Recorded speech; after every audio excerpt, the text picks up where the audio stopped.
Hey, hi, and hello, Mad Ink Pyro here. I told you were going to get a cooking video today, and I meant it. Um, what we have here, I've saved these little guys since last season. A true Maryland delicacy, which is a soft shell crab. They kind of look like gnarly little spiders. Now, I know these ones are small, guys. Don't give me any hell for it. But this is what we've got right now. Soft shells didn't run real great last year, so they were few and far between. They were hard to get. I happen to know a couple crabbers up here where we live, and I get all my seafood as fresh as I can possibly find it.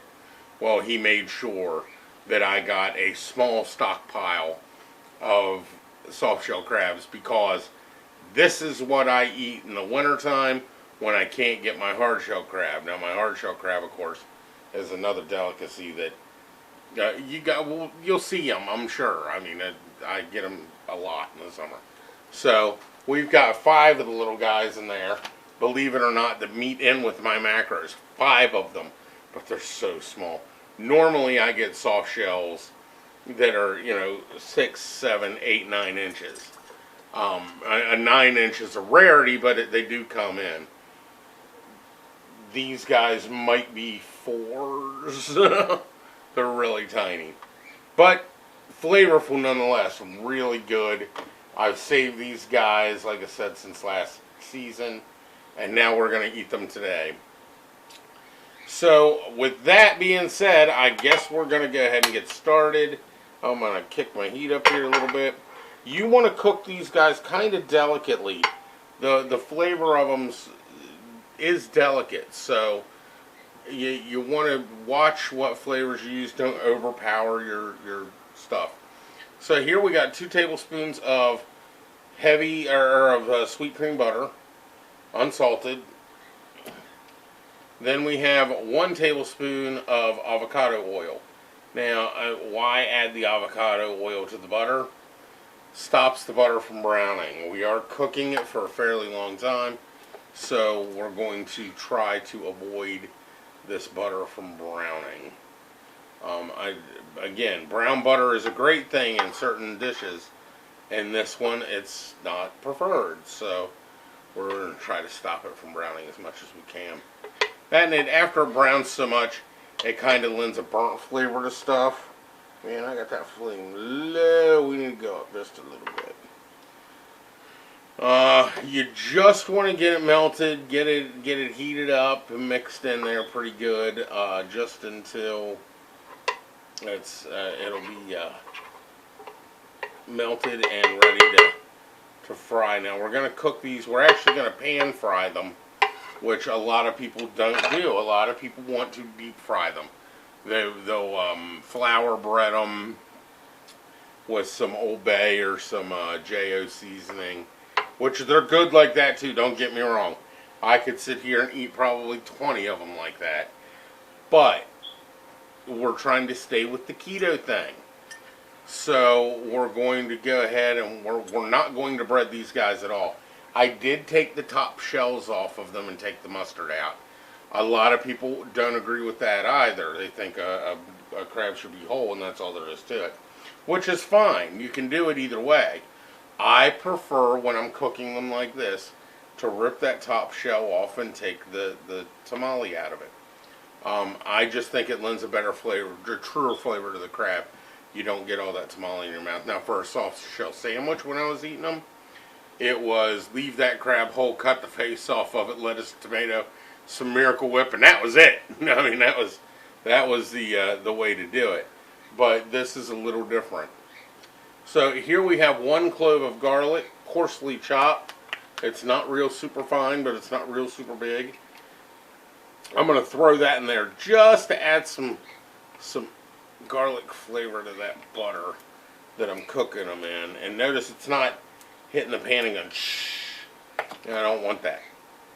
It is cooking, it is frying, but I'm just kind of lending a hint of that garlic to this. It's going to be good still. It's going to be freaking phenomenal, actually. especially since I haven't had crab this last season. Now we're going to take our little guys, now you can see it bubbling.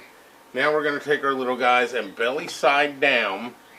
We're going to lay them in the pan ever so gently. Ever so gently. And we're going to let them start to cook up. Now it is going to take these guys a little bit of time to cook because I have the temperature on the, this is a claw. So we're going to cook that sucker too. And it will take them a little longer to cook this way. I may kick the heat up just a little bit, but see how I'm kind of swirling that butter around in there to make sure it gets all that garlic flavor onto those little crabs. Now once again, Victor. Big shout out to Deer Meat for Dinner, Robert Arrington. Everglades, man. Everglades seasoning. I'm telling you, once I started using this stuff, it is hard for me to stop. It is really good. It's good on everything, especially seafood. And I am a seafood hound. So we don't want a whole lot of it, though. We just want to sprinkle it just to give it a little bit more flavor on there. And that should do it. That little sprinkling of Everglades is going to go a long way. Now, as you can see, we're starting to actually cook in the pan now, and you can hear the butter starting to sizzle and all that. We're going to go ahead and we're going to wring the butter through again here real quick. Also, a necessity for this task is tongs. You don't want to try to flip these with a spatula; they will just come right apart. And so, what we're going to do, we're going to go ahead and flip them for the first time. Make sure you dredge them in some butter. Find the little puddles of butter there, and we're gonna flip them the first time. Now you can hear them starting to really sizzle up now, in which they should be. They should be. Gnarly looking things, I'm telling you. Spiders.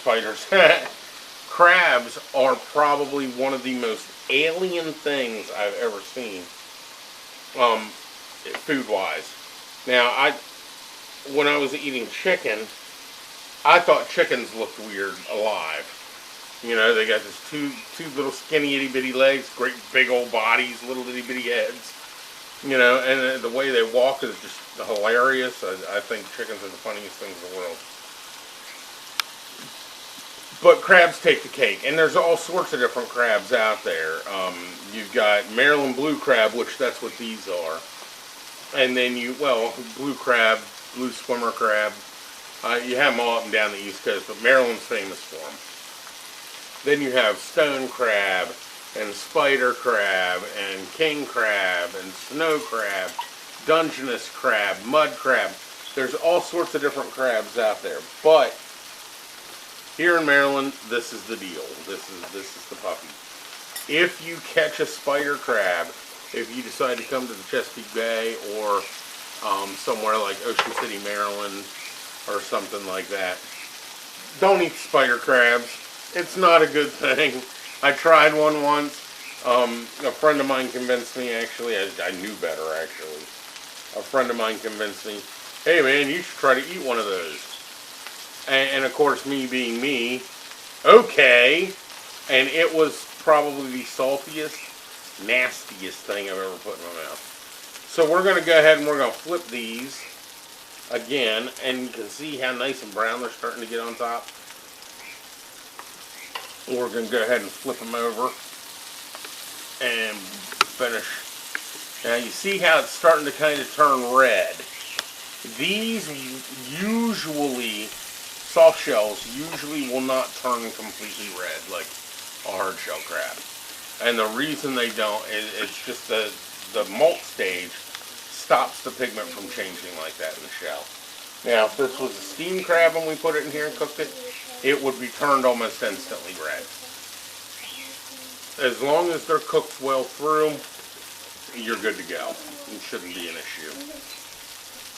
Just make sure your any type of shellfish that you eat, with the exception of oysters and clams, should be cooked through or should be held sushi grade. If it's not a sushi grade product, do not eat it raw or undercooked. Shellfish is one of the worst things. Will make you sick. And again, I eat a lot of seafood, so I definitely have had my fair share of bouts with that. So just make sure your seafood's thoroughly cooked, that's all. Especially if you're somewhere else like, I don't know, Kansas, Oklahoma, you know, somewhere like that where seafood isn't readily, I mean it's readily available, but it's not coming off the boat fresh. If you guys see soft shell crabs, I'd actually be kind of impressed, because that's a hard one to ship. I mean you can, but that'd be odd, I think. So now that my little crabbies are done cooking here, I'm gonna go ahead and I'm not gonna take them out of the pan because I want them to stay in the pan. I'm gonna basically flip them one more time under their little bellies and let them sit while I start the sauce. Now the sauce, we're going to leave all the oil and butter in there, which is awesome. And we're going to take two tablespoons of heavy cream. And we're just going to drop it right down. I want to kick this back just a little. We're going to drop it right down in that pan. And it's going to kind of deglaze it, and it's going to discolor very quickly. Then on top of that, we're going to add some lemon zest, about a teaspoon, maybe a little more. And then we're going to add coconut. Now that's just regular dried, flaked up coconut. And notice how unsweetened, yes, absolutely unsweetened. Now notice how all that kind of incorporated really quickly. The coconut kind of soaks up the oils and everything and the cream. But it's not completely liquid, and it's not. There is some liquid in there. So now what we're going to do is grab a plate. I might have to slide this a little bit. And we are going to start. I wanted to keep those in there because I wanted them to stay hot. And we're going to go ahead and we're going to move these guys down to our center of our plate here. Like this.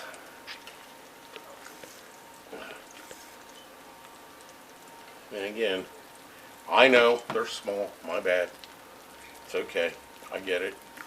It's all about size in Maryland crabs.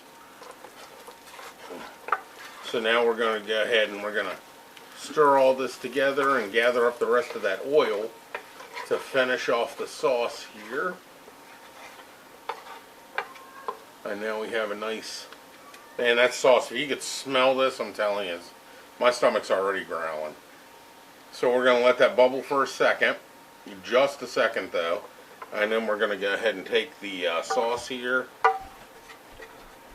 and we're going to pour that. Now it's basically coconut and drawn butter and lemon zest and garlic at this point. That extra little bit of cream in there is good because it kind of deglazes your pan a little bit. But all in all, that ought to do her. Now that, let me get some hands here real quick. Can I, you can point the camera at me. Sorry, I was getting a close-up. We'll get a close-up of that in a second. Can you a better one. Please move this?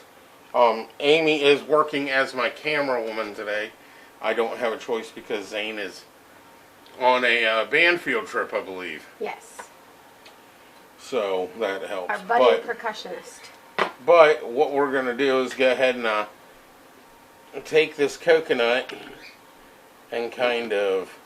And my cat's playing with my tripod. Let's see if one more thing can go wrong in filming today. It already happened. Anyway. Yeah, she's the reason why it's been wobbly. So once you do that, you just spread that coconut out. And that garlic butter with the toasted coconut in it is going to be phenomenal on this Now here, crab. guys. Let me get you a good shot. So that's there. That's how it should look when it's all said and done. Now that being said and done, I'm not going to waste any more time. I'm going to take a bite of this real quick. You guys can watch if you want. I'm going to do it because the smell of it's just driving me insane. So, oh, this is going to be so hot, and I know it is, but it's going to be so good.